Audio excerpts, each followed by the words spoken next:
And welcome to the talk show, Let the Truth Be Told. I'm your host, Pastor David. And folks, we're going to give you a recap over the weekend. There was an assassination attempt on President Trump at Mar-a-Lago. And we have a special guest today in our studio.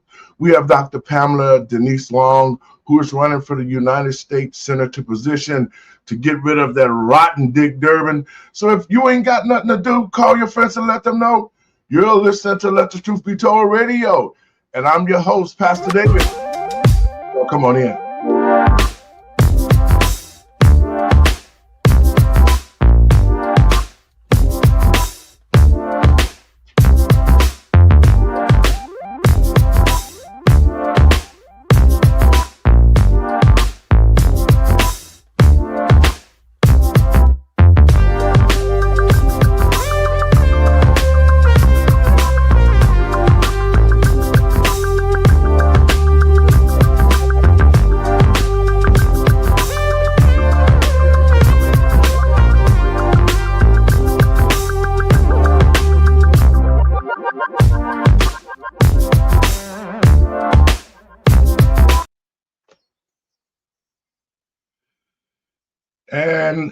And welcome to the talk show, Let the Truth Be Told. I'm your host, Pastor David. And first, let me give all praises to Yahuwah and Yahusha. That's God in Christ in Hebrew. Well, folks, the madness never seems to end. To the American people and patriots across this country, over the weekend, there was another assassination attempt on President Trump at Mar-a-Lago, and he wasn't even there. And we're going to get to that story. But I want to talk a little bit about, and the tariffs, we're going to talk about that. But I want to move forward to the state of Illinois. See, what has happened in the state of Illinois, like California and all the other blue states, is they did redistricting, and they took over and cheated when they created the new map. Thus, they have a supermajority for the Democratic Party in the state of Illinois. But to Illinoisans, look at the state. Look at our state. Look at how the politicians from all the Democratic Party people, they sit around and have completely been complicit to the Illinois taxpayer. And the reason why I'm saying that is it is time for the people of the state of Illinois to make some good choices during this midterm election. Now, we know as an organization with our organization, Living and Driving While Black, we did some studies in the last midterms, and we were able, in conjunction with the Heritage Foundation, we're able to watch the polls and investigate them, and we came up with all sorts of infractions. Judges who were Democrats were acting as Republicans, holding ballots, waiting for the person to leave and then put their ballots through after they told them the machine was down. The printers, the flash drives. We found all of those, and we reported that before the midterms election, and we were able to stop a lot of fraud in Chicago. But because of the fact now the American people and patriots across this country know that the election process has been skewed and rigged, not only by the Democratic Party, but their affiliates like the Dominion machines, all of it is all crooked. And so I'm pleased today to have a young lady who has been on the forefront of ensuring Illinoisans that as a U.S. senator, that she will be able to make some changes. And I'm going to bring my team in today. Hey, Doc, how you doing? I can't hear you. Can you hear me? I can hear you now. I'm doing great. It's good to see you. Glad to be here. Great. I got the other doctor, and I got doctors in the house today. And the Queen, Lucretia, and I got Randy. What's up, Randy? Can you hear us? Randy. You there, Randy? There you is twice. Hey. Sometimes that happens with StreamYard. It gets kind of sketchy. Really? When you're on your phone. Yeah, it'll come in twice. I've been there. But technology is what it is. Zoom. You good, Randy? Okay, good. I can hear y'all a little bit coming in choppy. I'm gonna drop out and come back in. Okay, good. Do Okay. what you got to do. To the American people and patriots across this country, I want to introduce Dr. Pamela Denise Long. She's running for the United States Senator position in Illinois, and it is a fresh breath air to have somebody that's not a part of the same type of political rhetoric that we've seen over the years. Dr. Long, talk a little bit about your run for the U.S. Senator seat, and I'm going to bring up I got your palm card, and we can talk about it. Let's talk about that. Yeah. So thank you. I'm so glad we're having this conversation. I am from Edwardsville, so I'm a downstater, though I've lived in Chicago. I went to Circle campus, and then I moved back to Bronzeville as an adult. And I also spent 5 years from age 8 to 14 living in Kankakee, Illinois. So, Illinois has been home to me as an adult since 1991, although I've lived in New York and Texas and all of that. I'm running for U.S. Senate after a 30-year career in healthcare, pre-K through 12, education, academia, where I taught at the College of Education at Southern Illinois University here in Edwardsville, and in other adjunct faculty programs. And my doctorate is in organizational development. I'm running because I shudder to think of what our grandchildren and their grandchildren will inherit as a nation. Our nation doesn't make sense anymore. It doesn't prioritize the American people. We're throwing money all over the place, foreign and domestic. Fraud, waste, and abuse is absolutely out of control. Men are kickboxing women just because he says he's a woman.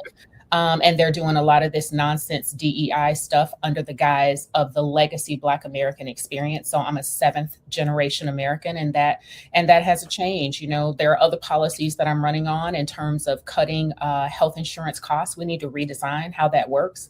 I've been a proponent of eliminating the income tax, which means we need to redesign how we fund government. We didn't always have an income tax, so how are we making it happen in the past? We need accountability for mass immigration, both legal and illegal, and how Joe Biden, his administration, and the governors of Illinois and other sanctuary states just let people flow into the nation. We don't know those people's real ages. We don't know who they really are. We don't know their criminal background. And we have people driving on our roads today, essentially murdering Americans. It's crazy. And I'm looking to bring some courage and competence. That's another thing. We have elected officials who are not standing on what's right. And if you're not willing to take the arrows for the principles that are right for the American people, then you don't deserve the position. So like you say, I'm not backed by anyone except grassroots. And I'm looking for people to come out who say they want real leadership, who say they want a senator who isn't owned, unbought, and unbossed, I believe is how we say that. Then that would be me. Your thoughts, Krisha?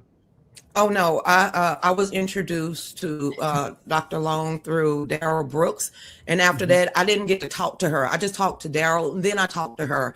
And as I'm talking to her, me being me, all the organizations that I'm a part of, I said she will be a shoe-in and a fit because I am grassroots. So, this is a big deal in Illinois, especially because senators are 2 people. And she's running on a ticket. And no offense, she's a strong Black woman. Okay, Shaka Khan and all the rest of them wrote that song for her. So I opened up my book and I said, who can I get her in contact with? Because we're going to try to get her the best leg up, knowing what she got to battle in Illinois. So I'm praying that she completed the survey for the NRA so she can get graded. That she's been endorsed by the Veterans for America First. And I'm getting ready to open up a couple more so we can get her endorsements from the grassroots side of it all. Good.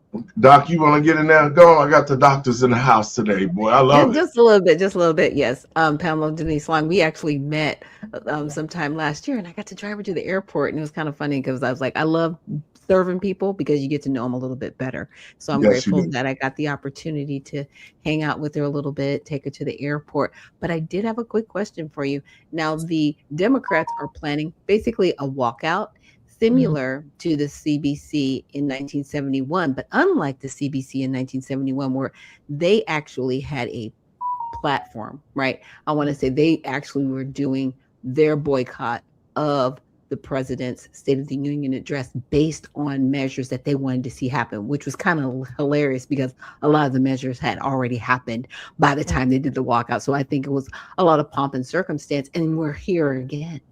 Right.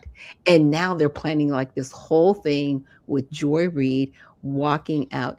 If you were to be a senator, how would you kind of like want to address those that are, in my opinion, being disrespectful? You can disagree, you can be disagreeable, but you can be respectful about it, right? Because you're representing not just your state, but everybody when you're in that kind of position. So I just wanted to get your take on that. No, I appreciate that and the historical context. And you're so right. So much of the resistance to the president is just that. It's resistance. It's performance. We've long gone are the days, it seems, where elected officials actually meet and talk with each other about the things that they have in common and how to solve the most pressing problem at the moment by coming together. Our nation's incredibly divided. And the people who are in leadership right now are doing little to nothing to actually resolve that divide, to bridge that divide. And they seem to be digging a bigger trench for us all. So for me, I plan to meet with all 534 other offices and their staff to get to know them and what the pressing problems are for their constituents and the ways in which we can work together to resolve those problems. I have an ad running on TV here in Chicagoland, including the collar counties, that acknowledges that every ad they're seeing from the Democrats is about Donald Trump. Well, Donald Trump will be president for another 2 years. So what you going to do the other 4 years of your 6-year U.S. Senate term, right? And so if anti-Trump is all you got, that tells me you don't have much to offer the people. You're just trying to be not him, right? And you're focused on emotions, which is some of the reasons that he's been so targeted for violence, is because people aren't willing to actually have a conversation about resolving problems and solution making. But guys, this is what I find the most asinine thing about how politics has become. A Democrat, a Republican, your main sole purpose is to go to Washington because you were sent there by the people. I find it how ridiculous that both sides are sitting here fighting each other, saying, well, I hate Trump, well, I hate this one, but I hate Jeffries, I hate this one. And at the same time, the American people are suffering. Now, when you look at the country from 4 years ago and to the American people and patriots across this country, especially Illinoisans, look at the difference in the shift, in the change. President Trump has brought back respectability. He's gotten rid of the fraud, but what he's found, I mean, the direction that he got this country going in right now, and we seem to be rebounding from the Joe Biden, the open borders, the transgender world, the attack on the American family, the destruction of homosexuality in our schools. Dr. Long, talk a little bit about how you would deal with some of those things in Illinois. And believe me, you got me 100%. You said some things that put me back into the box, because you and I met with a short that we did with Andre Barnes, who's with Numbers USA. But yeah. I'm hearing you and I'm relating with you because this is common sense politics. And that's what the American people need to hear. Somebody that has a plan, that can implement it and get it done. Talk a little bit about how you're going to handle some of the economic stuff in Illinois and how to deal with the problems that we're having right now. Yeah, so a couple things. One, from the social perspective, a lot of what the president's been able to do has been through executive orders. So the next person who gets in can rescind all of that. So there are ways that Congress needs to act to codify much of what's been done, from the DOGE efficiencies to the gender ideology and protecting women and girls and protecting people with mental health concerns from mutilation and a whole medical industrial complex that's grown up around gender dysphoria. From the economic side, here in Illinois, we superseded New Jersey this in 2025 to become the state with the highest, property taxes here. We are bleeding residents. People are fleeing from Illinois, both from the criminal justice perspective, but also from the cost of living and taxation perspective. There are 33 counties that want to find another place to be, right? They're willing to go to Indiana. They're willing to become part of Iowa, looking for a home, and we just can't have that. So one of the things that I've talked about is the burden that the pension system here in Illinois has placed on property taxes, right? So as businesses flee, the people, right, individual families, the struggling middle class ends up bearing the burden of those pension liabilities. And while we can't take from people what we've already promised, we can revisit the ways in which we're investing that money. So what I can offer is, as a U.S. Senator, some of the federal infrastructure around technical assistance to look at money management strategy, not from a punitive perspective, but from a technical assistance and help perspective to do efficiencies and effectiveness, to find waste, fraud, and abuse so that we can direct that money toward investing in the people. We have amazing infrastructure here in Illinois. Chicago, all rail leads to Chicago. It is one hub for movement of people and products. So we need to maximize our potential there by making sure that we continue to invest in addressing the congestion that happens to slow that down. We have great biofuel infrastructure here, great research and development infrastructure to spur the economy through our universities and the like. So I want to make sure that we're maximizing our potential here in Illinois and not placing too much of a burden on the American people. And we have to address criminal justice. So can we address the way that some parts of the Safety Act were good intended, right? So there are people who get hemmed up in Chicago in particular, right? And other places of the state as well. But Chicago has a history with John Burge and what he and his thugs. Yes, I know. Okay, that's real. So we have to acknowledge the way the criminal justice system itself has been criminal at times. But what we can't do is allow people who have 30 prior arrests, including violence, to just go out in the name of equity and send them back in the streets. So there has to be some balance. And it seems like Democrats have good intentions, but the impact is a little crazy and negative. You're being so generous when you say they have good intentions. Doc, what are your thoughts? Yeah, I did another question. Now, this also goes back to Nixon. Now, he did, under his administration, it was Executive Order 11458. And like you said, when somebody else comes in office, if you do not codify this into law, it goes away. It was the Office of Minority Businesses and Enterprise. Okay.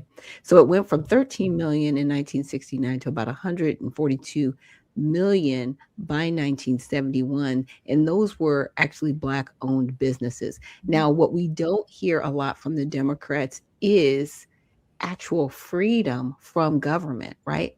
And actually starting businesses that will create that generational wealth. Now, I know you're not mayor, you're not the governor, but as a senator, can you really look at really common sense executive orders, right?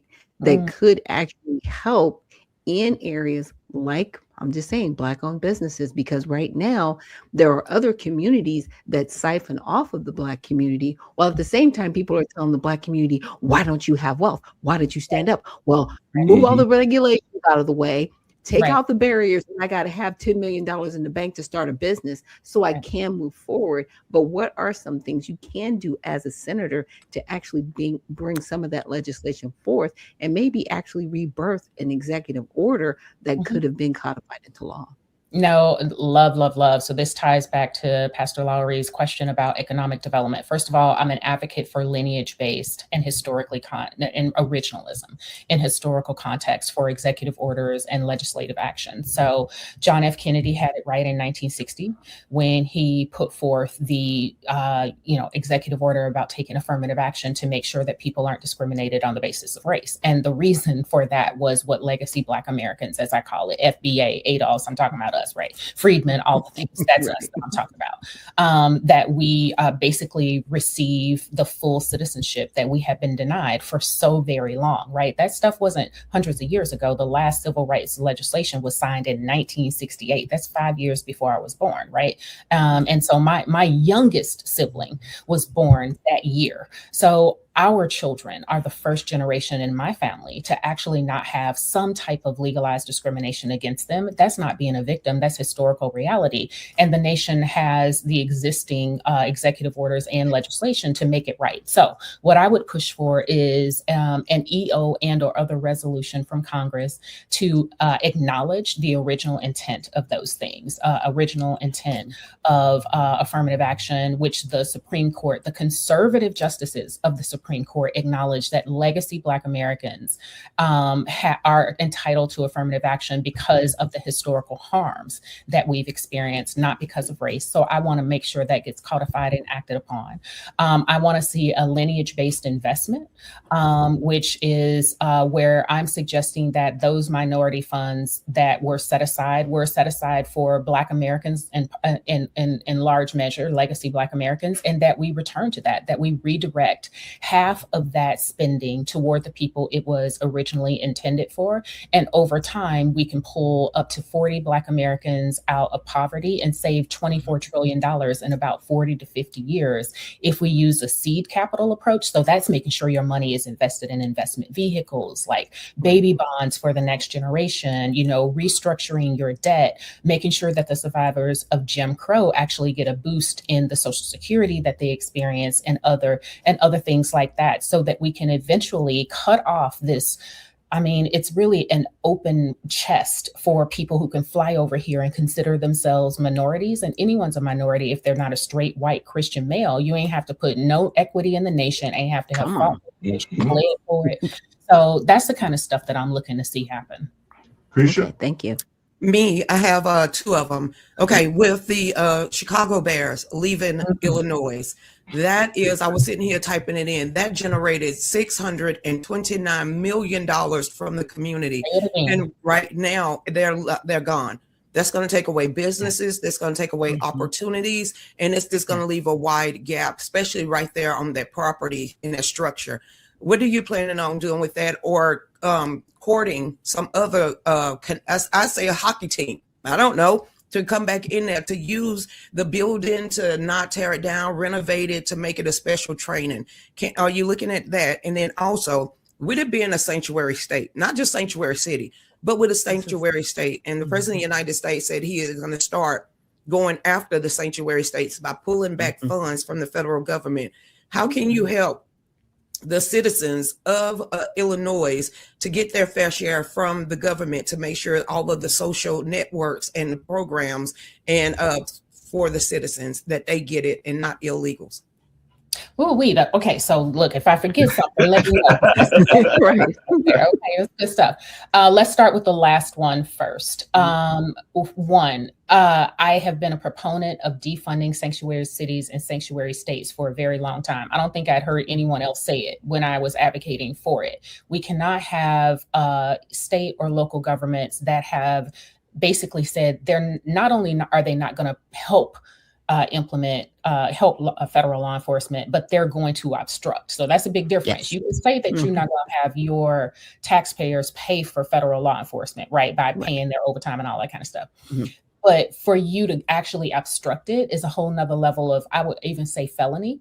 And to have people hiding illegal aliens who have broken our laws coming into the nation. And it is a crime to cross the border illegally. It's not a crime to overstay your visa to be here illegally, but it is a crime to cross the border. So supporting and harboring and abetting illegal aliens is a crime, and we have to hold people accountable for that. So I support sanctuary city defunding. The discretionary spending. As a matter of fact, I got myself in trouble because I was at a debate at the University of Chicago where I basically said this same thing to a bunch of, essentially brown faces, students and the like in front of me. But we can't have this situation. And I was asked about it on CBS Chicago morning show, like, won't that harm the state of Illinois? And I said, these are choices that the governor and the mayor are making to be sanctuaries. Chicago is a home rule city. It did not have to accept illegal aliens, right?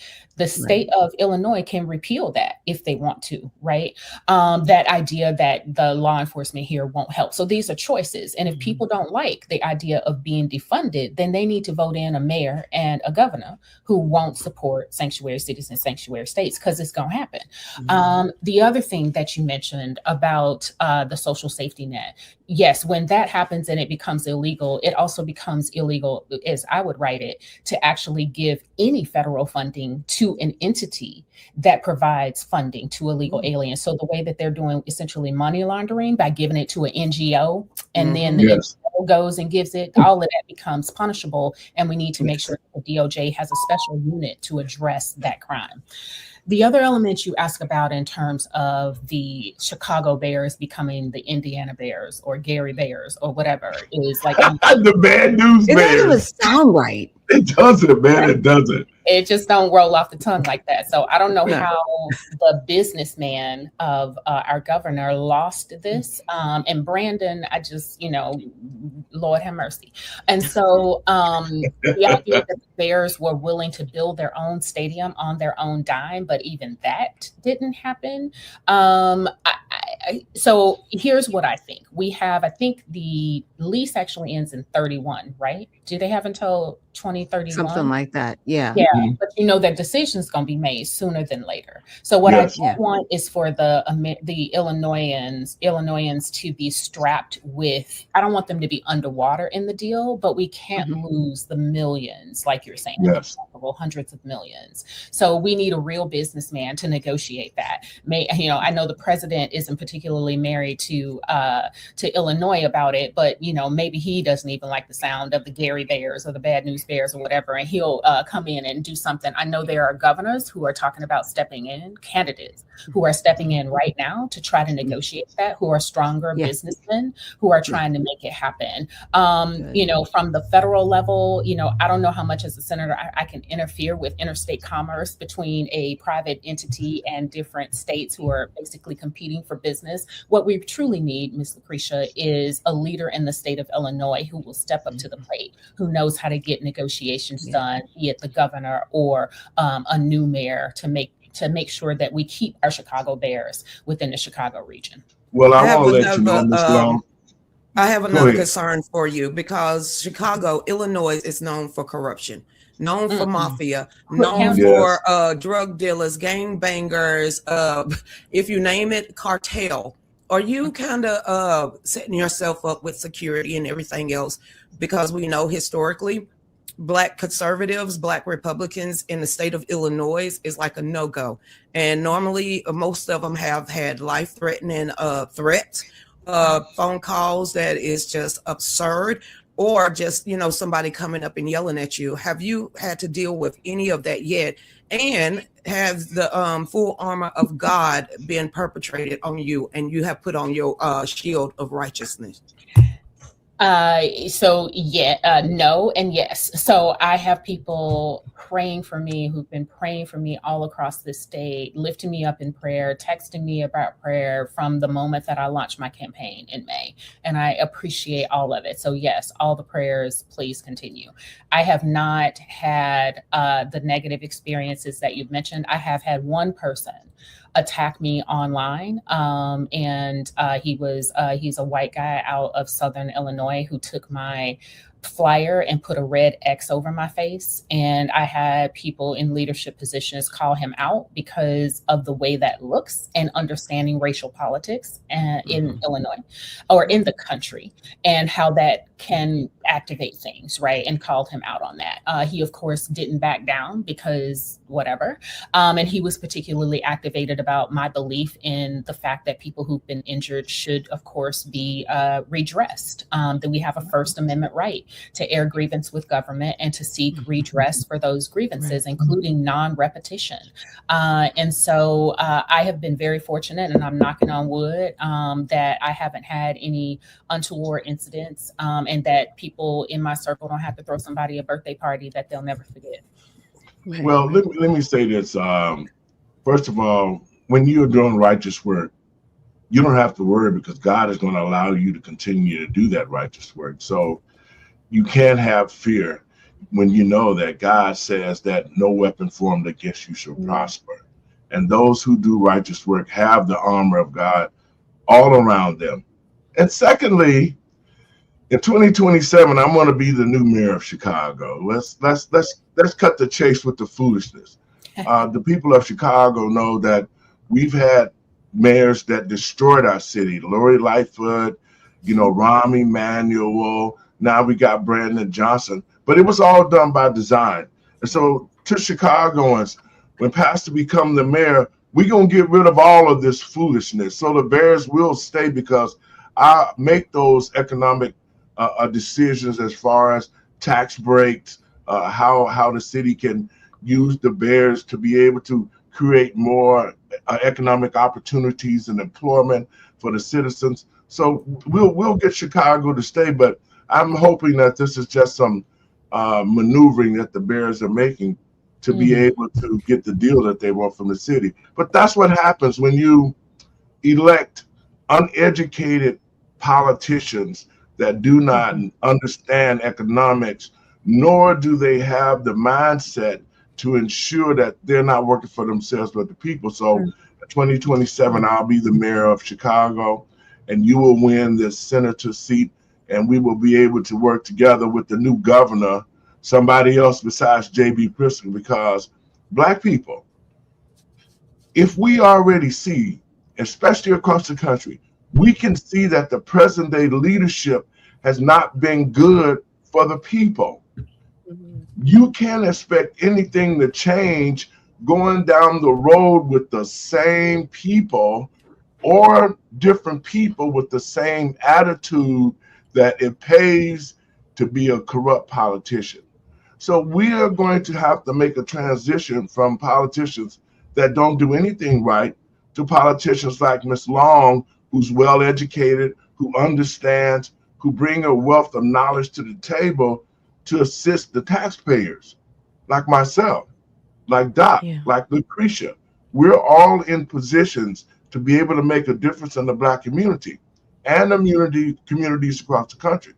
But we have to stand behind us. We cannot sit back and say, hey, you know what, let them do this thing. You have to contribute. The United States taxpayers now have to really do their research. They have to look and they have to choose what the candidates are saying and research and find out if they're capable of able to do it. We can't just pull the leather because you're a Democrat or Republican. We have to seek educated candidates, first of all, that are God-fearing, and secondly, they have to have a plan. And that's what I'm seeing from Ms. Long. She has a good plan, and I can support that. Guys, I'm gonna put your poster up again. I want you to talk a little bit about some of the things that are on there, Ms. Long. Yeah, and then I'll talk about something you said reminded me that we need to talk about what it's like to vote in a primary election.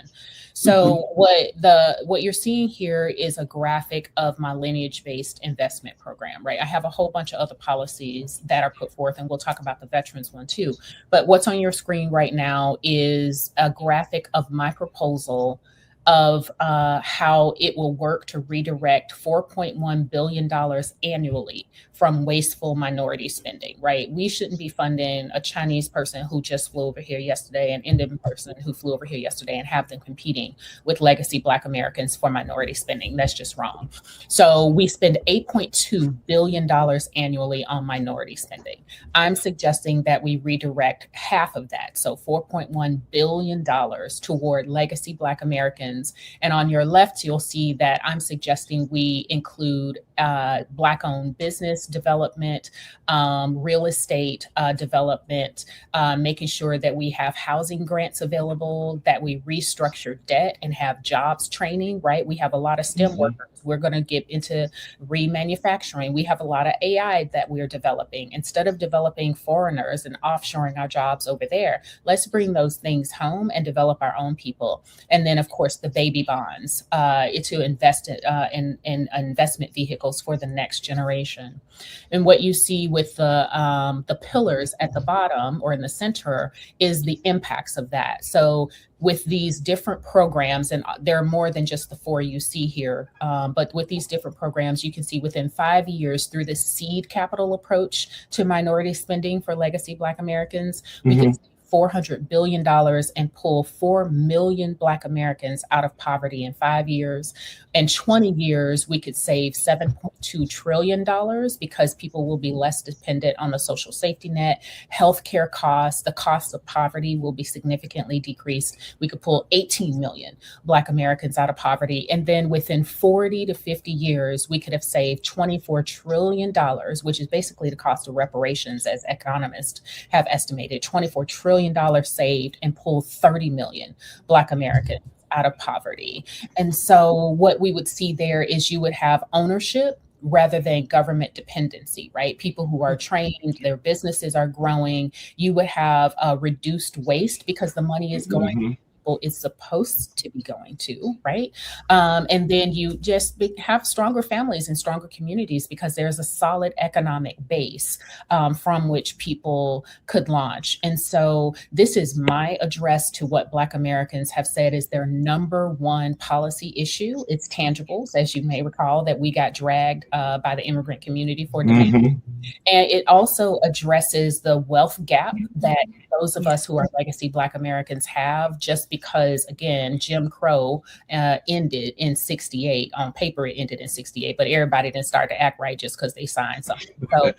So this is designed to say to Black Americans, I see you. It's designed to address the waste, fraud, and abuse. It's designed to prevent people from coming over here and latching on to what the nation saw fit to do for legacy Black Americans because of the historical harm. And it honors what the conservative justices even said with their ruling on affirmative action in 2023. So with this, I would propose this to Congress. There are portions of in a bill. There are portions of this that the president could do in an executive order himself. That would address it. And so we could close out the historical and not even historical, like as of yesterday, sort of harms that have happened. We could save significant money and we could boost our economy, because what we know is when people get these extra boosts in income, they typically spend it on necessary things. I'm talking about people who really need it. Yes. Right. And so I think it's something that 8 out of 10 Republicans that I talk to, conservatives that I talk to about the program, absolutely agree with it and support it because it makes moral sense and it makes economic sense.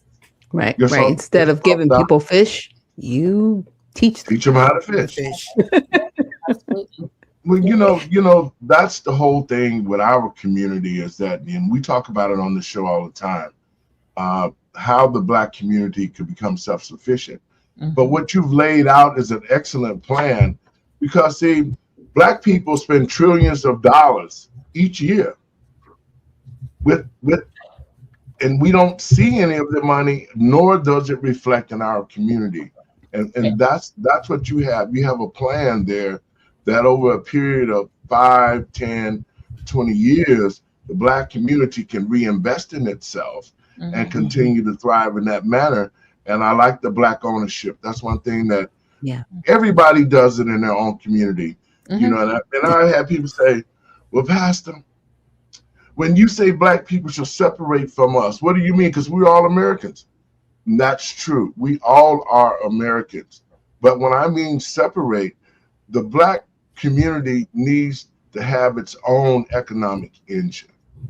Because now everybody coming to our community and they get rich. They come in, they set up shop overnight. They open businesses overnight. They haven't invested one penny, and yet the legacy Black people that have been here, like you said, Doc, got to jump through hoops and all of that. So when we pull our own money and start investing it back into ourselves, then we can create our own economic engine and have our own stores and have our own schools. That's what every other ethnic group does. Now, I'm going to throw cold water in the whole situation. We got 1.98 trillion in already spending that we spent. And I'm just pulled this up myself. It is projected by the end of 2020. Well, it was last year, 2025. Black community spent $1.98 trillion. But here's the thing, Pastor, and this is not a misnomer. We don't spend it on ourselves. We hate ourselves. Black people is not going to support another Black-owned business, not without a discount or some freebies, or because you think you're better than the rest of us because you got your stuff together. So we know for a fact that our money don't stay in our community because there's too much enviness outside of our community that we can never jump up and jump out. So here's what I would say to that. Definitely the money doesn't bounce in the community like it did prior to desegregation, right? Where all we had was us. So my plan isn't even saying only sell to Black people. If you have a business like my service, when I do strategic planning and organizational development consulting, most of my folks are white, right? For real. So like sell to who you sell. Money's green. So in value is what it is, right? But the idea is to make sure that the people have the resources that they've been both denied, but also that was designed to develop them so you can sell to anybody. And that's what other people do, right? They don't necessarily just sell in their community. They come to where there's a need for their service, a gas station, a bodega, whatever, because there's not a grocery store there and they sell there. The other thing that I want to say with that is none of this is designed to what is it people say? Eliminate white supremacy and all that. This is an economic thing. Exactly. Right? This is about waste, fraud, and abuse. It's about the misappropriation of funds where we've given these funds for generations to people who weren't legitimately entitled to them. We weren't supposed to be funding foreigners who just fly over here with the minority spending. So it's making sure people have the education, have the resources, the tools that they need. The other part of this is it would include, like what you were asking about, Dr. Nichols, a realignment to originalism for the Minority Business Development Agency and all of its predecessor organizations, which were historically led by Black people and directed toward Black folks. It would also include a relaunch of the Freedmen's Bureau so that it would be the Doge, essentially, within government entity that's making sure that who's getting in is vetted, their lineage is verified. It would also include a repurposing, because Donald Trump did this. He rechartered the Freedmen's Bank and gave it to these people who was turning Black Americans, freedmen, away at the door. It would include basically originalism, a return to originalism. And here's the other thing. I want to make sure that this has a timeline on it that's reasonable to get it done, because we've been lingering for a while now. So if we take a whole of government approach to getting this done, right, to making sure that these resources are directed, that the wealth is developing, we can close this out in 50 to 75 years. And I know that sounds like a long time, but it's really not. And be done with it, because people will linger and take forever to do it. Look, you got your lifetime to make sure that your wealth gap is closed, and you take all the resources that are offered to you so that you make it happen. And I would like to eventually sunset minority spending and close it out altogether. Right. Well, it's Dr. Ben Carson. He is the co-founder, Dr. Ben Carson, who's getting ready to get the biggest honor and highest honor in civilian history, I guess, a medal of freedom from President Trump on the State of the Union. But the Old Glory Bank, that's the name of it, what they had set up, President Donald Trump and Dr. Ben Carson, they set up, they help minority businesses. It is Old Glory Bank. I love that. Well, yeah. And the Freedmen's Bank, right, that they sabotaged from the onset needs to be rechartered. Currently, they are talking about focusing on illegal aliens at the Freedmen's Bank. Like, make that make sense to me. Yeah, those things are happening. Now, not to shift the whole conversation, but I did want to ask you about something that's trending in the United States, and it's called MAID, and it's medical assistance in dying. It's something that's been happening in Canada. They've legalized it, but there are states that are here in our country that have legalized this. There's 12 of them, and Illinois is one of the newest states in 2026 to want to introduce this type of procedure. Dr. Gagorkian. Yeah, basically Dr. Gagorkian. It's a Gagorkian situation, but the harm that it could do is because it could Yes. be misrepresented, right? Yes. And for Mhm. you, and I'm just now my morals, Mm. if I'm saying, hey, it's okay for somebody to commit suicide, then I'm okay murdering them, right? I'm a Mm. party to it, even though I haven't signed off on the legislation. Now, again, this is a state issue, just like abortion. They kicked it back down to the states and said, okay, states, which ones of you want this, which ones of you don't? Again, this is a moral issue. As a senator, right? Because I'm speaking life to where you're going to be at. That's right. Can you actually say, okay, this is something that we have to look at on the federal level and say, no, you can't just commit suicide? Because see, here's the thing with Kevorkian, he was able to get around it because it was self-induced. Yes. Now they've taken it that way where it's medical assistance in dying, but you're doing it to yourself. They've actually had it so where people are present in the room, down to children, watching people Yes. literally drown and suffocate themselves to death. Oh yeah, this is happening. It is disgusting. And like I said, it is now in Illinois. This is the 12th state that Yeah, it's in. So I know it's a weird question, but it is something that I do want to ask you because And none of the also, other senators are really talking about this. and Illinois was the very first. It was a politician, I'm trying to remember, that actually brought that up, especially after the old governor of Virginia said that we'll birth the baby. Don't worry about it, but we're gonna sit it in a corner and decide what to That do guy. with it. And then it was another politician from Illinois said, hey, we could take that further. Let's have a conversation all the way up to the age of 2. Yes. That's murder. Wow. The idea. Sorry. I'm plugging in my computer. The idea of having children present while someone Kill themselves. drowns I'm telling you, themselves, it's happening. that's- Yeah. Well, I will what is happening here in Illinois is that it Okay. has become the new California.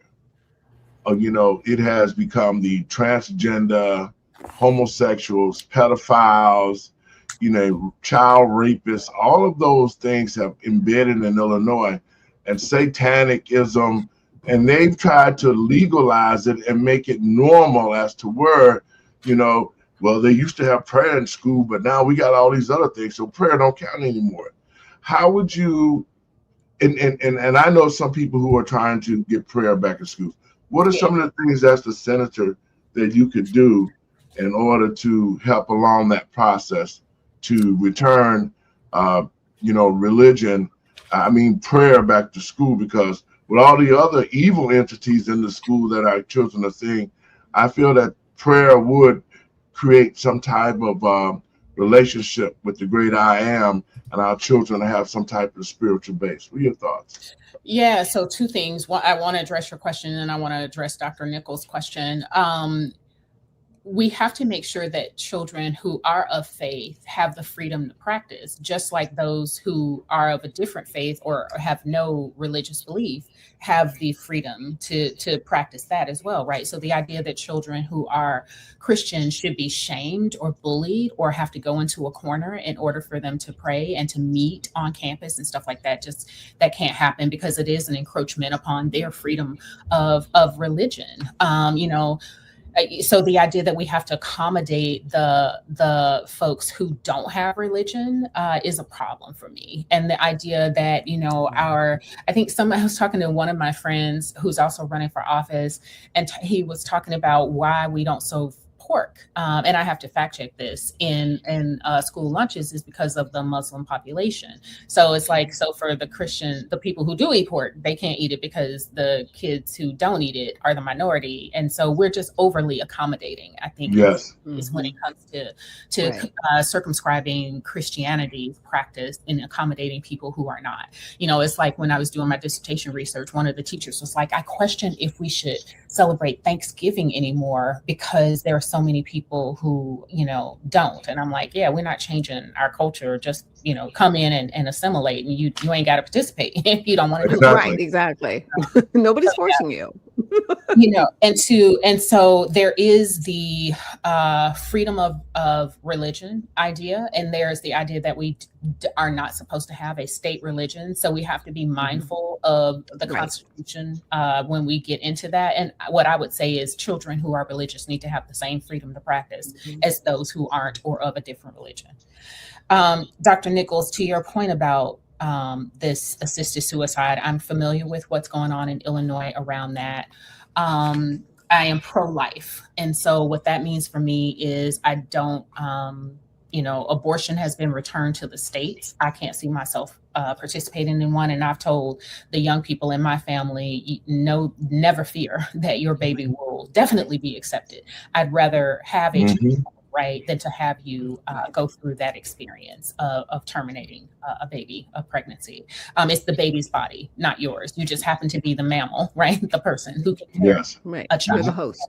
So the argument is kind of weird to me. But pro-life, it is sick that they called it MAID, MAID. A maid to help you end your life. That's really something. And having children present for these what I would call violent and potentially traumatizing encounters of assisted suicide, shows me that people don't really understand human development and the impact that can have. One, because we know from research that children who see a significant other commit suicide are more likely to commit suicide themselves. It's a way of normalizing. It's a social contagion effect. I would imagine that much like abortion, it would be it's a states' right issue. State issue. I do think that there are concerns when we get children involved because of the data, child development, child well-being, and things like that. I can also see how this can be abused by people, and how others can be forced or coerced to participate in it. I can see how a whole fraudulent industrial complex can be built up around terminating people, insurance fraud and the like. So there need to be some guardrails, basically, is what I'll commit to, is looking at the guardrails that we can implement to make sure people aren't coerced into terminating their lives, to make sure children aren't damaged, and also to make sure that this doesn't morph into something where it is calculated that it is more cost efficient to terminate your life than to take care of it.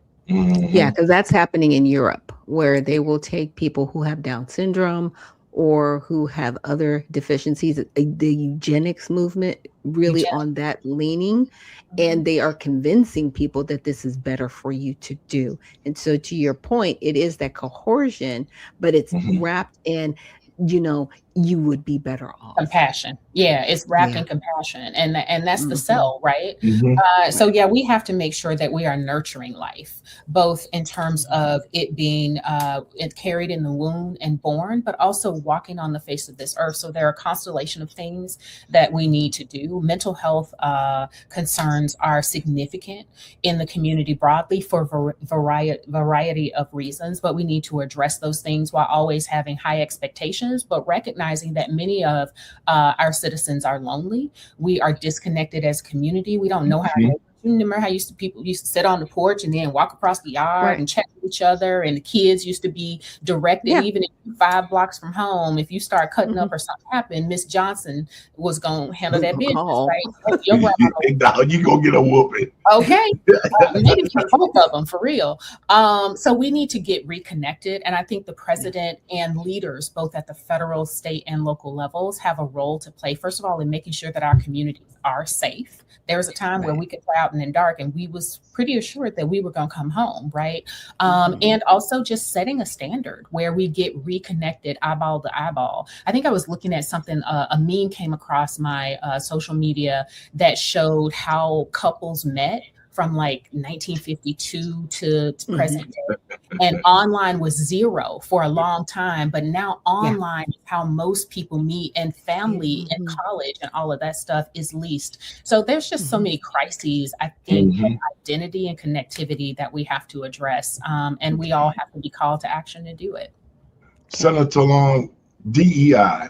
DEI was created to be part of the LGBT group in order for them to get positions, like in the schools, like they had the Booty, what's the guy from Indiana, the transportation guy that didn't have a Booty Judge. You're talking about South Bend Booty Judge. Yeah, but he had no experience his for name that. is like Booty Jed, but I just called him Pete, Mayor Pete. Yes, Pete. You can call him Pete. Y'all women tough, boy. But you know, I want you to explain.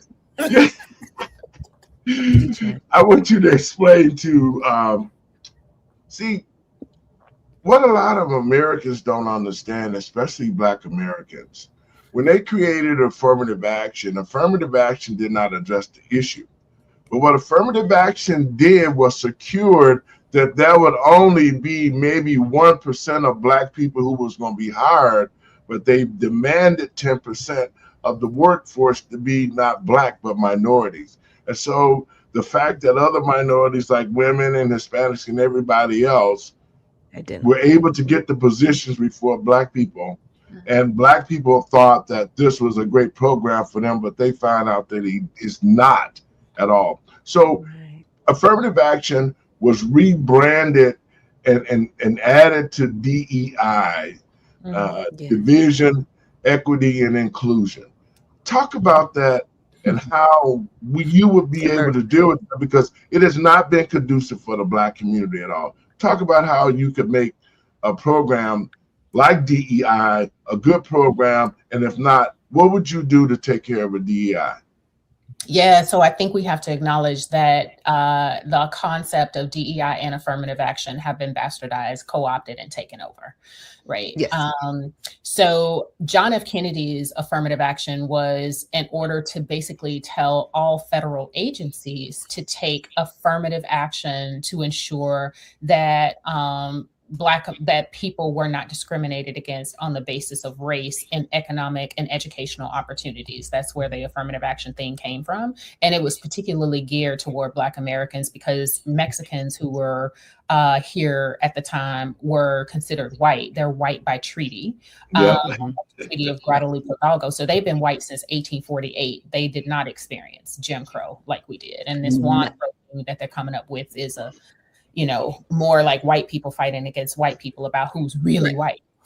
So anyway, and then Johnson expanded the civil rights to include everybody. White women advocated to be included because they said they didn't want Negroes to have rights and access that they hadn't been granted. And then, of course, the Hispanics who Johnson had worked with in Texas advocated to be included, which is ironic because they had already been accessing the nation, going to college with white people, in the dorms with white folks, in the military with white folks as well. So they double dipped in a way, right? And so for me, it's about originalism. The original intent of affirmative action, which the Supreme Court justices, the conservative Supreme Court justices, including Clarence Thomas, reaffirmed for legacy Black Americans that we are an injured class because of what happened to us. And we are protected. So I've called colleges and others to have a lineage-based affirmative action in keeping with originalism. The same with diversity, equity, inclusion. We were the original DEIs, right? It was about including us. Of course, there's diversity in the United States of America. There has been, it's just changed in terms of quantity, right? Of course, we want those people included in the proper way. The Constitution should apply to all of us, that kind of thing. And of course, I agree with equity. I think about equity, and this is my definition, in the same way I think about how you have equity in your home. Those who've invested in a thing should get return on investment in that thing. So we want to make sure that the people who help build the nation are prioritized. To me, that's what Americans First is all about. It's delivering the equity for those of us who've built the nation. And of course, we can invite other people in to assist when we need extra workers or whatever, when we want to grow the population, but they need to be coming here not to plant a new flag, their flag in a new place, but in order to actually enfold themselves and assimilate to our nation. So for me, it's all about originalism.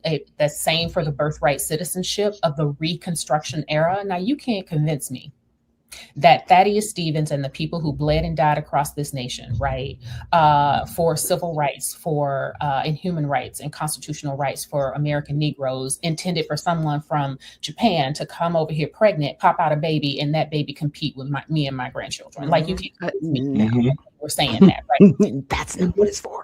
Okay. And you can look at their own words where they said, every person born shall be a citizen of the United States. This shall, of course, not include the children of aliens, foreigners, and those of ambassadors. They said. So originalism is the call to action. And what I tell Republicans, if we're going to be about originalism, then we got to be about it all the time. And we got to not kowtow.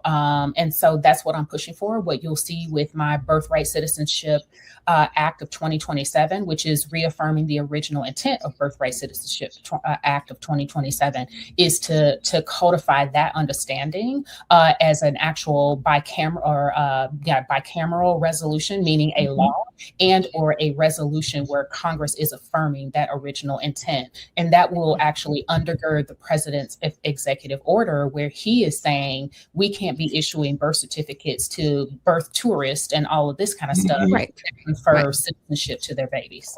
Right, because that circumvents actual immigration law that's outlined in the Constitution. And see, people don't realize that it would take a ratification of the Constitution to do what they're doing right now. And it's never been done. They've just circumvented immigration law, period. And everybody here. And the 14th Amendment, they're using the 14th Amendment in a way that it was not designed. There's not intended for that. There's the letter of the law, right? What is written on paper. And then there's the spirit of the law, which is what the people who have done the thing tell you it is intended to do. So Ketanji Brown Jackson, for example, talked about the letter of the law when she was talking about the Voting Rights Act in Alabama, where they were trying to prevent from providing a second Black majority district there. You talking about Tangeli? Tangeli that don't know what a woman is? She's not a woman. You know what? Yeah. So they know what a woman is when it comes to the SAVE Act. Come on now, but Bob can't show up as Susan. Okay, Bob can't show up as Susan and vote. Bob needs to be Bob if he wants to vote. So those people, those individuals are going to have a bad problem. And I think, it's so convoluted how they're just using everybody with the SAVE Act. But guys, I want to play a quick video about the tariffs, and we're going to talk about that. So let me put this up here. New confusion for businesses and governments around the world over U.S. tariffs. President Trump has announced a new 15% import tax for all countries after the Supreme Court ruled that most of his tariffs were illegal. Nancy Cordes has more reaction from the president. They're wrong on it. It's a ridiculous decision. A rare rebuke from the Supreme Court did not stop President Trump, who is now plowing ahead with new tariffs at what he claims will be a fully allowed and legally tested 15% level worldwide. The policy hasn't changed, just the tools have changed. On Face the Nation, Trump's top trade official, Jamieson Greer, insisted the trade deals Trump has already cut with dozens of countries aren't going anywhere. We expect to stand by them. We expect our partners to stand by them. And I haven't heard anyone yet come to me and say the deal's off. The conservative-leaning court, in a 6-3 decision, said Trump's sweeping tariffs, a centerpiece of his economic strategy, lacked clear congressional authorization. Now, the White House is trying a new tack, invoking a little-known section of the 1974 Trade Act, which allows for tariffs up to 15%, but only for 150 days and only in certain situations.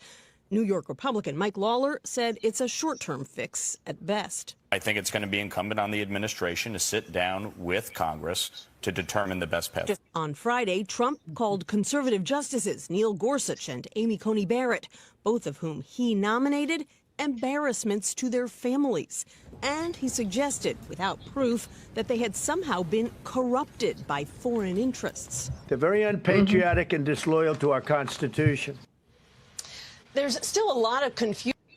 Okay. You can attribute that to that man on your left. His name is Lutnick, and his sons actually benefited from the failure of the tariffs that just went through. They just made billions of dollars. So you need to look at your people in your administration that basically set you up, sir.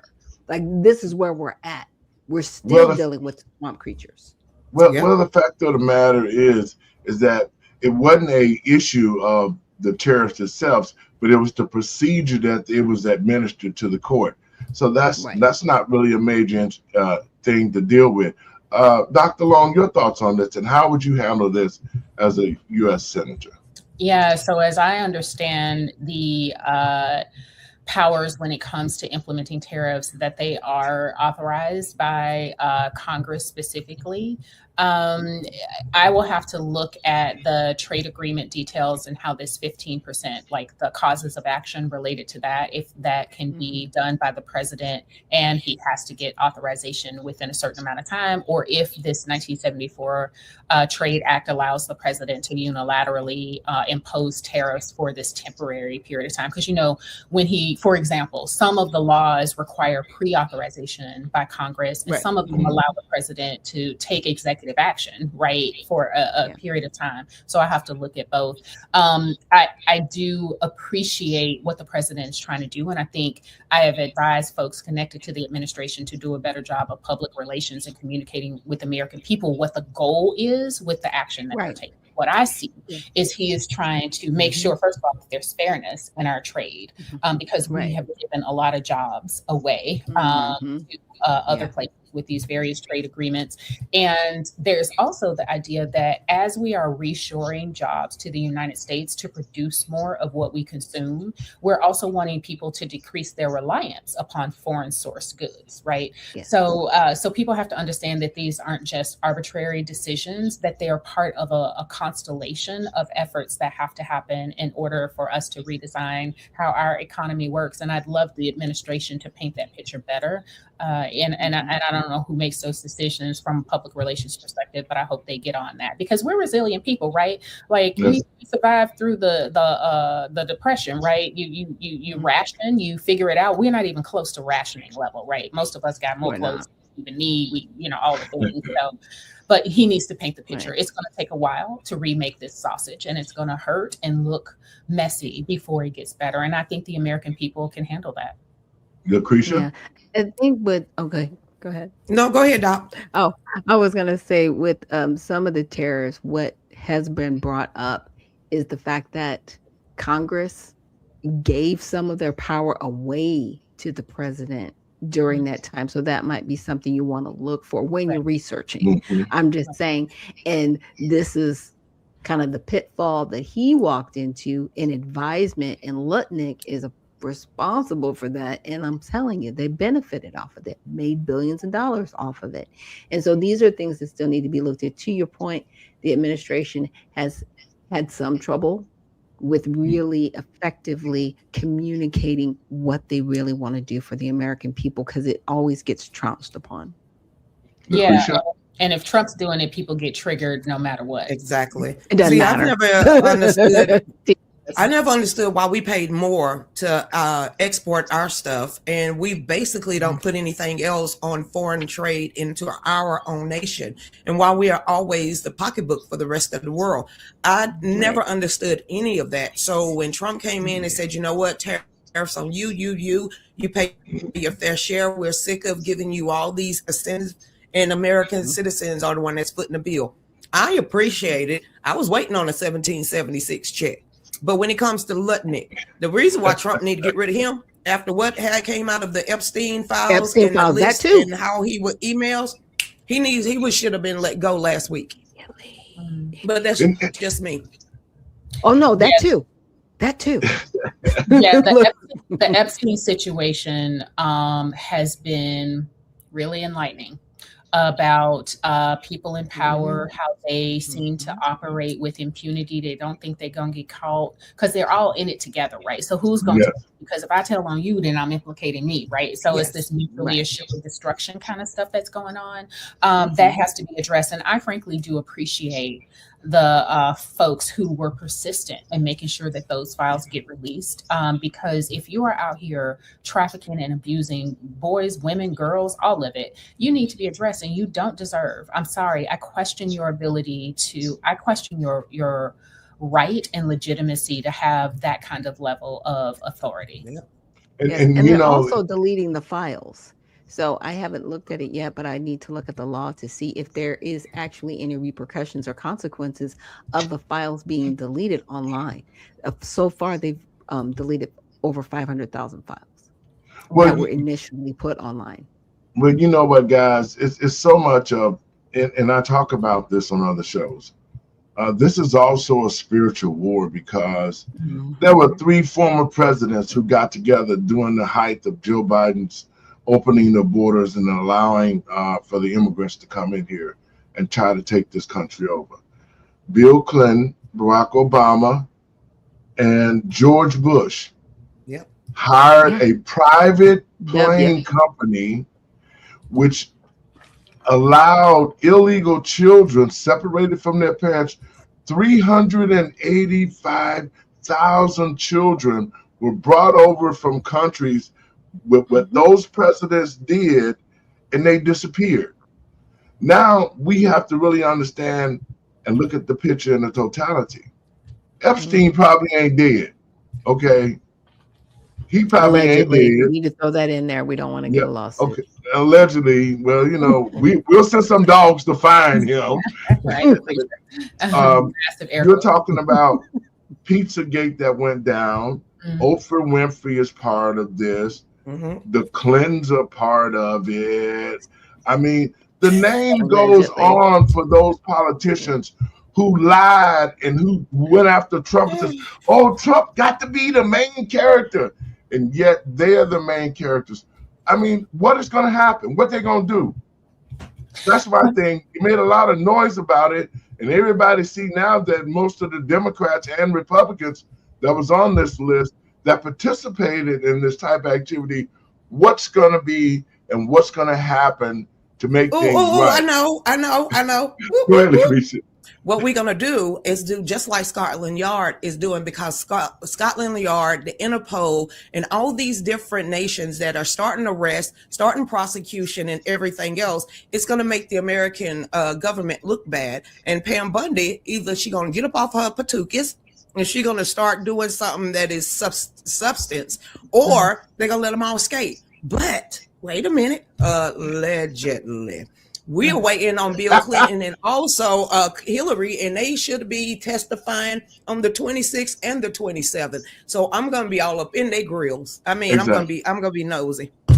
Yeah, and Pam actually needs to step down respectfully. Yes, respectfully. Pam Bundy and the Assistant Attorney General, because this was something that should have been handled. You had the files. You got the alleged destroyed files as well from the Southern District of New York. So you had everything.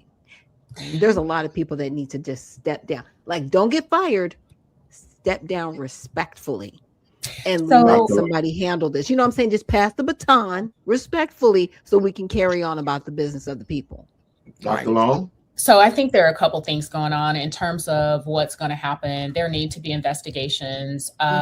Jeffrey Epstein was very wealthy and very well connected. So you can expect that he would hobnob with very wealthy people. So everyone connected to him is not necessarily a pedophile or a human trafficker. So their investigations need to happen, but we can't do that if there's redactions and people are being prevented from actually doing it. Like Disney, like him being a Disney adult after 2009, mind you. Yeah, and so people, so there's some judgment issues for people who stayed in connection with him after what happened and his nights in jail and his days out doing whatever in Florida. I think that, and every person who is connected to that, and everyone who's found to have participated in some way in that trafficking and abuse of men, women, children, girls and boys, needs to be held accountable regardless of who they are. And then I am of the mindset actually that Pam Bondi had come out and made public statements about the files being on her desk and how she planned to release them. And other people before they got nominated had also made those claims, right? And so I think there are ways that their hands have been tied related to the files. And I think her performance during her testimony was intentional. I think she did that so that the people would demand release of the files Mm-hmm. after that. I just don't see her being, I don't know this woman. Like, I've never I met her. do. I do.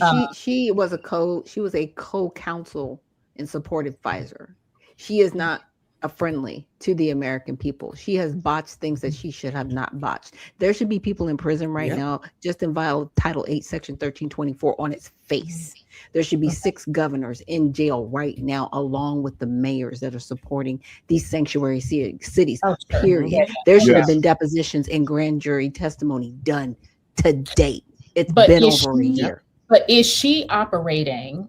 So here's the thing. So part of the new paradigm, let's talk about it, is that people who are in the executive branch are not independent thinkers, that they have to comport with what the administration wants to do. And I do know the president, from what I understand, the president had expressed concern that releasing these files without knowing people's culpability could make folks assume that everyone who flew with Epstein on his private jet or whatever was a pedophile. And that's a valid concern, right? So guilt by association. So I wonder the extent to which Pam and all of the others actually have the ability to operate completely independently, or if they also have to get approval for their conduct, because that was part of what Project 2025 was to do. But they signed the law. See, everything that was said ended when they decided to make a law to release all of the files. Totally agree. And so when they did those redactions, they did them independently. And that's why I said I have to really read through the law and see where if they were out of line with it and what the consequences are for deleting the files, because the files haven't even been out a full 30 to 45 days yet. And they're now deleting files. Yeah, I'm not sure if there were enforcement actions available or included within the law, but yes, it was supposed to be fully released. And even if, so here's my thought, even you have a sworn duty to the American people first and foremost in the Constitution, right? Come on. And so no matter what, you are supposed to be honoring that duty. And if you don't have that level of commitment to the core essence of what your job is, then you don't deserve the role and you should resign. I've never seen Pam Bondi perform. I thought her showing in front of Congress was abysmally disrespectful. I assessed it as her creating such a ruckus that the people demanded that the files be fully released, because I've never seen her behave that way. So maybe that's how she gets down when she's under pressure. I don't know. But what I do know is after her conduct in front of Congress, it was absolutely necessary that all the files be released. Now, I know with the deletion of them, we'll see. I know that the people who are demanding accountability there and transparency there are not going to give up. And I think the more they resist, the more people, the less tolerant people will be about their resistance. Yeah. You know, for me, guys, I think it's a distraction.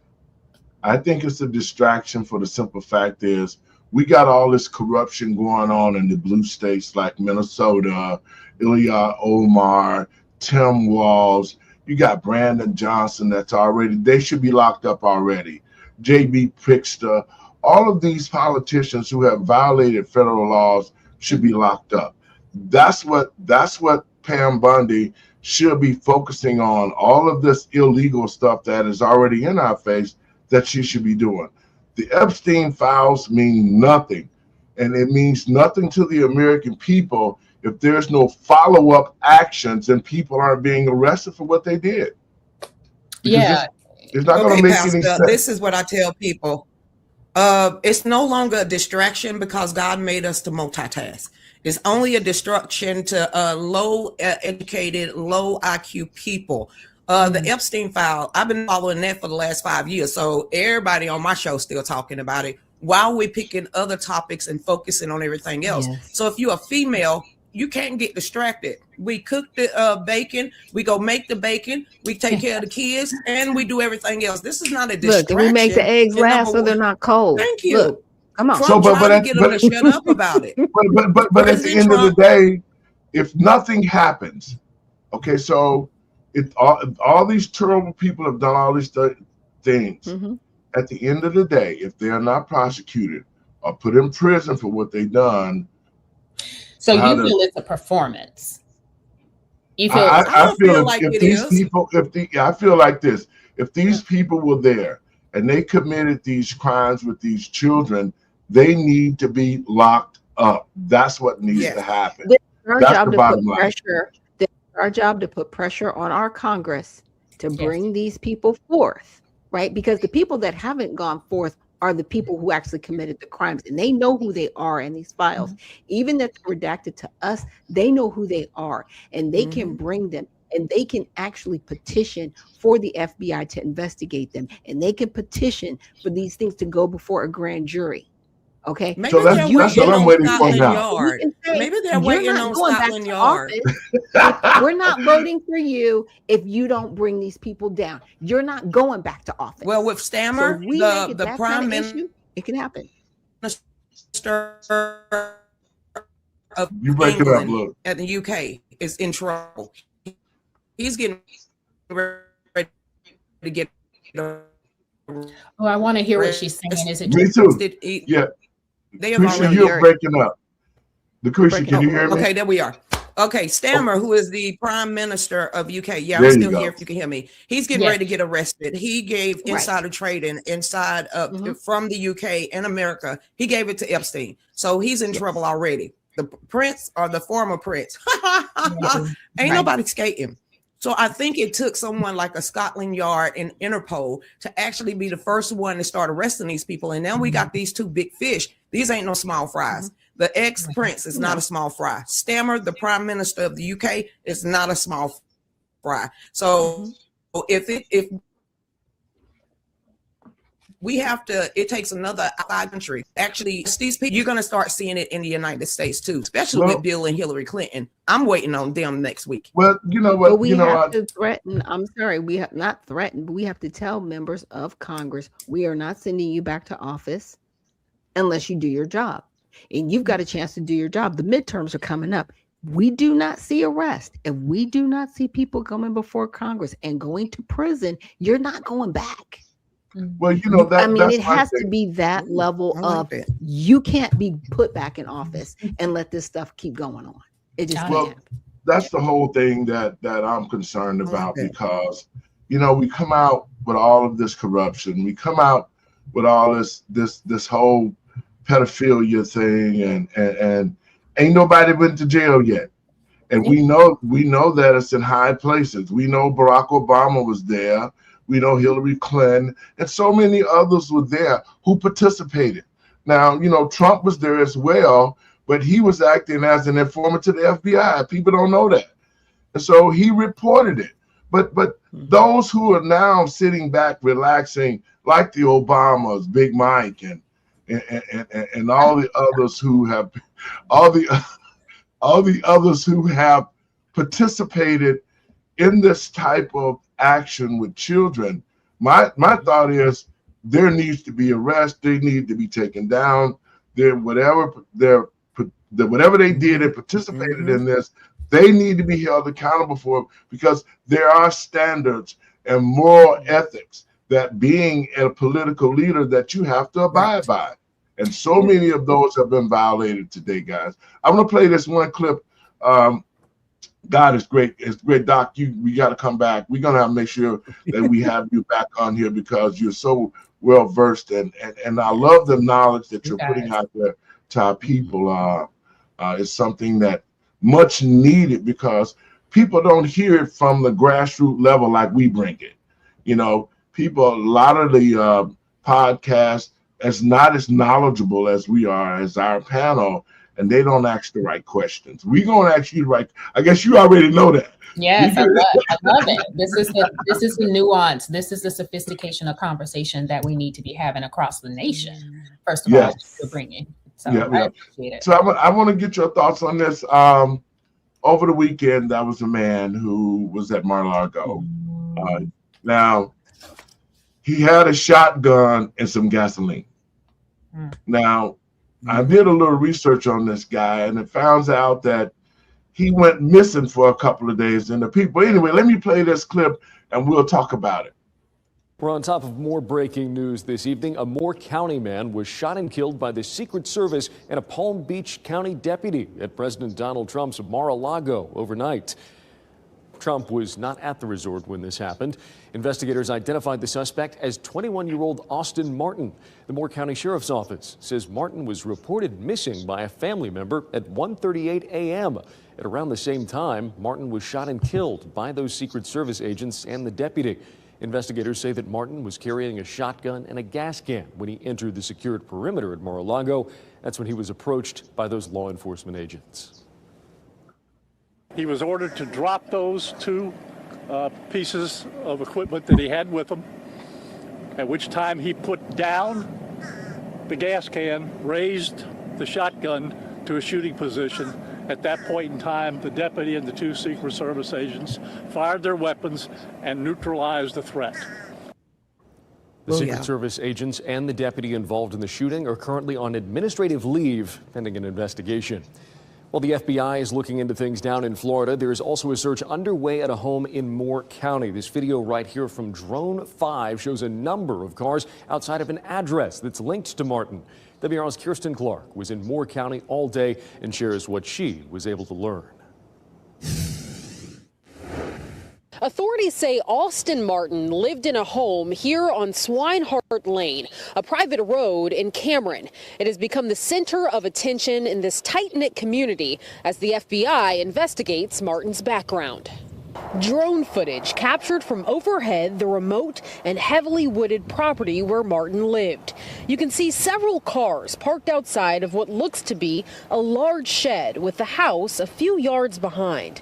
Cindy and Danny Carlisle, who live across from Swinehart Lane, were in shock to learn that their neighbor was the suspect killed at Mar-a-Lago. It's just like a nightmare. We just, things like this don't happen close to home. Officials with the Moore County Sheriff's Office say Martin was reported missing by family members. The Carlisles say a friend told them they saw his mother report Austin's disappearance at a store the night before. She had no idea where he was.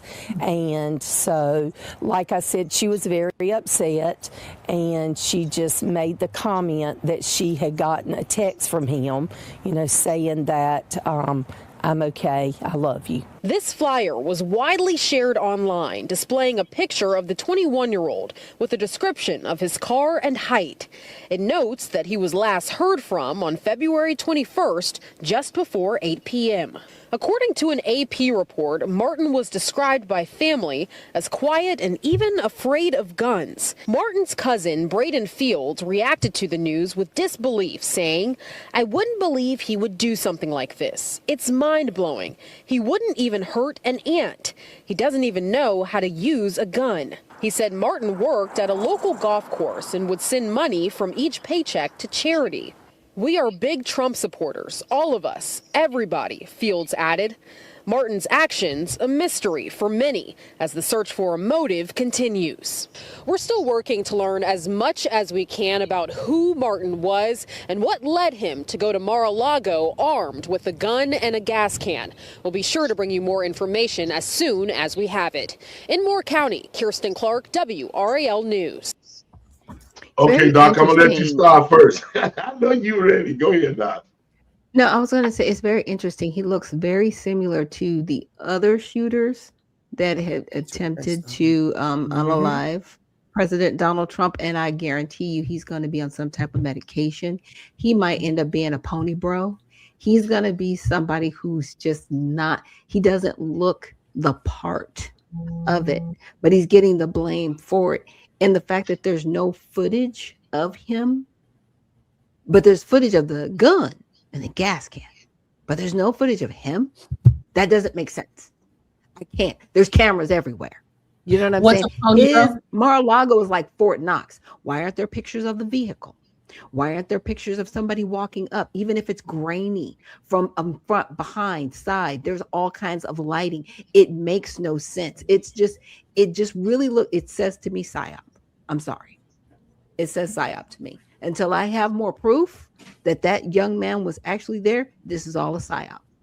Your thoughts, Dr. Long? I mean, my first question is generally if something like this is authentic. I think we've had many such patsies, and the question becomes who is doing it and why, and what's their ultimate goal. It's intriguing that the family provided this notably contrary portrait of him compared to the idea that he was holding the gas can, set the gas can down, and raised his gun. I mean, it's possible, even if he didn't know how to use a gun, that someone would do something like that.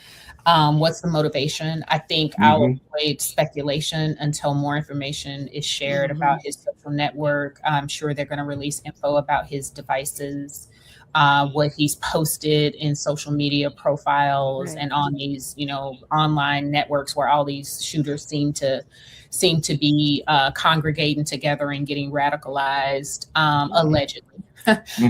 So yeah, I'm gonna reserve a stated opinion and say I need to know more. Your thoughts, Lucretia? He won't do it again. He won't do it again. What do you want me to say? He probably is a part of a Discord group. He probably a part of a Signal group.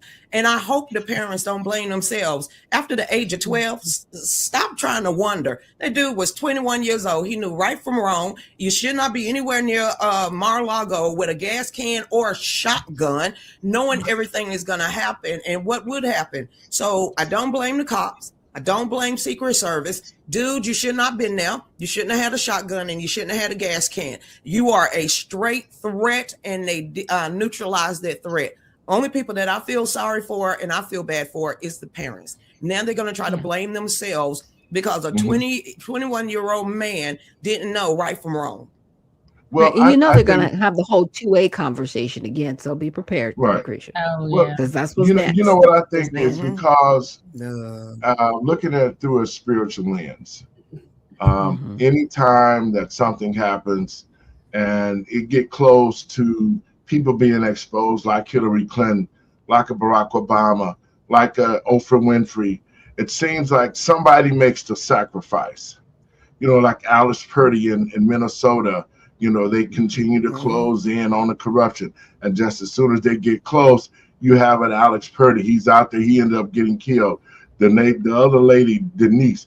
All of these to me, and even this young man, when the parents said he was missing, all of this to me seems to be of some type of evil cult or something that I put on these people to make them act out of character because they're doing things that just doesn't add up with the norm of who they are. Like Alex Purdy, Daddy said that he wasn't himself. He went out there. As a matter of fact, he told him, don't go out there and do something stupid. So these people are acting out of character. And the only thing that I could think of is it's the evil that they've come in contact with and the mindset that have changed with these cults or whatever that they're meeting. But I think that these are some spiritual sacrifices in here that is being done by those who are practicing sadism to throw off the American people. And at the same time, they want Donald Trump dead because Donald Trump is rolling back the things that they thought that they were able to continue. See, when Barack Obama laid the groundwork for the sodomites, because that's what this is. This battle is from Sodom and Gomorrah. When he laid the groundwork for this attack on us, then they have all these little subsets. And I think what's happening to the American people now, they're activating these people that have become part of this cult, and they're doing these things when they say, because every time we get close, like we're getting close to the Clintons to come out and pop them off, now we got this. Your thoughts, guys, and we're going to get out of here.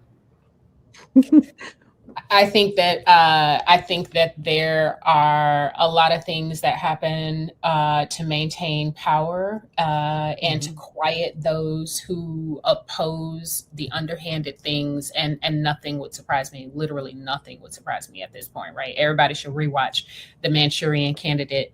The one thing that I will say is, again, my name is Dr. Pamela Denise Long. I'm running for Illinois United States Senator. I have so enjoyed this rich conversation.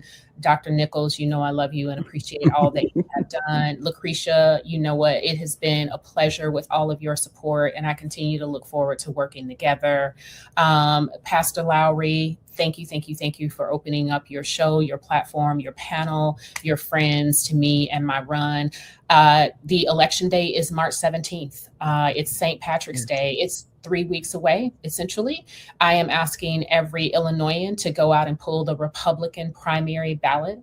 I'm looking to protect family land and home equity from predatory practices as well as misconduct during civil proceedings. Americans are losing wealth faster than they can accumulate it through their properties being taken through tax sales. Chicago just got in trouble with that. And that's happening around the nation. So I'm going to introduce those two bills within 90 days. I'm going to introduce the Valor Launch Act, which is designed to make sure that veterans transition from enlisted to home is smooth and they keep their skills that they acquire, the leadership that they acquire during the military transitions in a commensurate level in the civilian life, extending that transition period for them. The Birthright Citizenship Act, leaning back into originalism and implementing or proposing my lineage-based investment so that we can correct the misappropriation of minority spending and make sure it goes to the people, the Americans that it's supposed to go to, and much, much more. I'm looking to solve problems. I'm not looking to be 80 years old, y'all limping around Washington, D.C. on Alzheimer's medication, right? I want to make sure there's a pipeline of talent, diverse group of people, leaders, future leaders who are looking to step in and shepherd this nation into its next level of a constitutional republic. So pull the Republican primary ballot. You can vote early. You can vote by mail if you practice that, but you have to request the Republican primary ballot, and you have to do it on or before the close of polls on St. Patrick's Day. And you can find me online, Long for Senate 2026, on Facebook, on TikTok, on X, and www.longforsenate2026.com, LONGFOR Senate 2026.com. Thank you guys so much. Lucretia, your last words. This is it. Politicians cannot continue to say harass them, attack them, and get in their face, fight fire with fire. When they go low, we kick them. Well, we jump back up with AKs. We're not playing with you no more. You know what? Democrats need to temper that spirit before they rile up this whole United States and actually create that civil war that they want. So at this point, I am waiting to see the whites of their eyes. Sticks and stones may break our bones, but words will never hurt me. But if you come anywhere near me, and that goes with, what Newsom Gruesome said about Black people yesterday in his SAT scores, the down talking on our community, and they sit there and they accept it, and they continue to live in that community. I'm glad that they already took my card. I don't want the card anymore. I want the red, white, and blue. Doc Nichols. Wow. Well, it's been great being a part of this discussion, especially with you, Pamela Denise Long and Lucretia and Pastor Lowry. Thank you so much for joining us today, Dr. Pamela, because you could have been anywhere, but you decided to be here with us and really sharing with the American people. And you guys, Long for Senate 2026. Yes, ma'am. Go to her website, support, donate, okay, because campaigns cost money and she needs all the support that she can get. And always remember, if you do want to run, you don't want to run as a Democrat or a Republican, you can check out USA Redemption Party at usaredemptionparty.com. Doc Long, I'll be calling you after this show and I want to discuss some things with you. Maybe you need your own show. You need a platform that you can speak from all the time. And I think that you would work good with us, and then we can rally around you for this Senate piece. God is always in control, and I know that he places people at certain times to do certain things, like all of us who have the same mindset about how we love our family, we love this country, and how we're able to implement things. So I think that being part of this group, you'll have that type of platform that we can put things out there and support you. And all of us have offices that we're running for. Like I said, I'm going to be the mayor of Chicago in 2027. We got Lucretia down there with the NRA. We got Doc doing her thing with Redemption Party. Now we have you part of this family that we can assist you in. You're going to get that office. I'll call you and we'll talk about it. But yeah, welcome aboard, and we'll talk after the show. Guys, I'll see you later. Thank you so much for coming in. And remember, let's keep it going that we can fix our country. Let's get it. Folks, I want to thank you for tuning in to the show. It's always good to be able to look at people who actually care about this country and care about the American people. These are my last words. To the people in the state of Illinois, what you saw was a very intelligent doctor. She's down to earth. She is somebody who we need. That's an example of a common sense person that's educated and knows what it's going to take to get this country back on track. These are my last words. To the American people and patriots across this country, no longer can we wait on those who say that they're going to do things, who are sitting in places to do things, but not do nothing. No longer can we continue to watch how they change laws to fit themselves. I'm talking about these corrupt politicians. They change laws to fit themselves, how they have the syndrome for us to hate somebody who is doing good work like President Trump.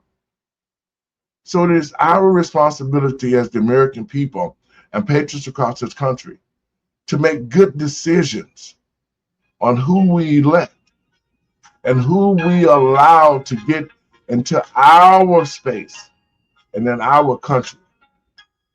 So what I'm saying to the American people and patriots across this country, that we stand together.